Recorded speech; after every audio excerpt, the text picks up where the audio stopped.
बदला। एक गांव में माधव नामक एक युवक था। आलू उसे बहुत पसंद था, मगर किसी कारण से कई दिन तक उस गांव में आलू बेचने कोई न आया। माधव ने कई दिनों तक आलू का इंतज़ार किया। आखिर निराश हो बस्ती में जाकर आलू खाने का निश्चय किया। एक दिन सवेरे घर में कहे बिना ही बस्ती की ओर चल पड़ा। माधव जब बस्ती में पहुंचा तब एक लारी से आलू उतरे जा रहे थे। अन्य मजदूरों के साथ माधव ने भी आलू के बोरे उतारने में हाथ बटाया। उसकी मजदूरी जब दी जाने लगी तब उसने पैसे लेने से इनकार किया और मजदूरी के बदले में थोड़े से आलू मांग कर ले लिए। आलू एक तौलियों में बांध बाजार में चलने लगा। एक घर के सामने एक औरत खड़ी थी। उसने माधव से पूछा, भाई यह गठरी कैसी? माधव ने उस औरत के निकट पहुंचा और बोला, माई मैं पड़ोसी गांव का निवासी हूँ।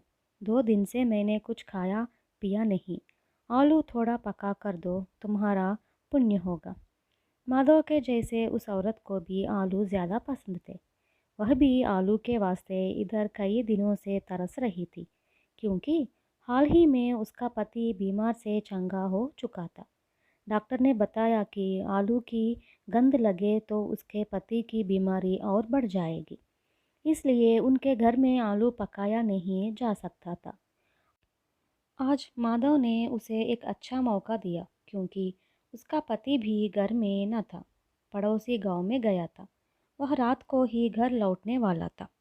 इस वजह से उस औरत ने माधव के लिए आलू पका कर देने को मान लिया।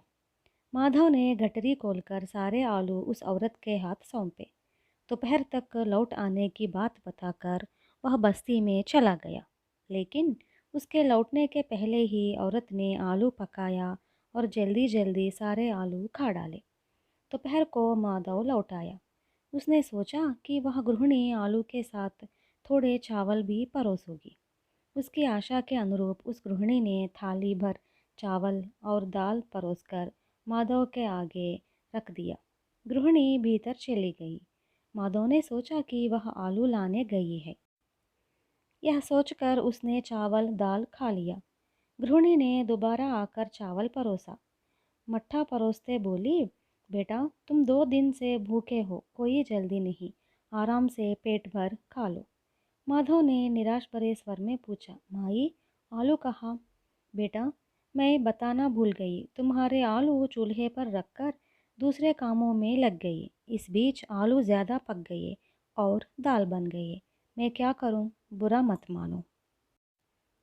अच्छी बात है, जाने दो माई, तुमने भरपेट खाना खिलाया। कमबख्त आलू, आज नहीं तो कल खाऊंगा। लेकिन सुनो माई जी, 2 दिन से मैंने नहाया धोया नहीं, ठंडे पानी से नहाने की आदत नहीं है। हांडी दोगी तो तुम्हारे घर के सामने ही पानी गर्म करके नहा लूँगा, माधव ने कहा। गृहिणी ने आलू खा लिए थे, बदले में वह यह थोड़ी सी मदद करना चाहती थी। इसलिए घर के भीतर जाकर हांडी ले आई और माधव के हाथ देकर भीतर चली गई। गृहिणी के भीतर जाते ही माधव नल के पास पहुंचा। वहां पर पानी के वास्ते कतार में रखे मिट्टी का एक बर्तन निकाला। उसकी जगह हांडी रख दी। मिट्टी के बर्तन में पानी भरकर गर्म करने लगा। थोड़ी देर बाद वह गृहिणी बाहर आई। चूल्हे पर मिट्टी के बर्तन को देख आश्चर्य में आ गई और माधव से पूछा, अरे भाई, तुमने चूल्हे पर बर्तन रख दिया है, हांडी कहाँ? अरे रे, शायद आग ज़्यादा हो गई है, जिससे हांडी मिट्टी के बर्तन के रूप में बदल गई। माधव ने जवाब दिया, मुझे धोखा देना चाहते हो? बताओ मेरी हांडी कहाँ पर छिपा रखे हो? गृहिणी ने क्रोध में आकर पूछा। माधव ने भी उच्च स्वर में जवाब दिया, धोखा कौन दे रहा है? जब आलू दाल बन सकते हैं तो क्या हांडी बर्तन नहीं बन सकती? हल्ला मचाने पर उसी का अपमान होगा, यह सोचकर वह गृहिणी घर के भीतर चली गई और उसने किवाड़ बंद कर लिए। तब माधव ने मिट्टी के बर्तन को यथास्थान रख दिया। हांडी ले जाकर बाजार में बेच दी।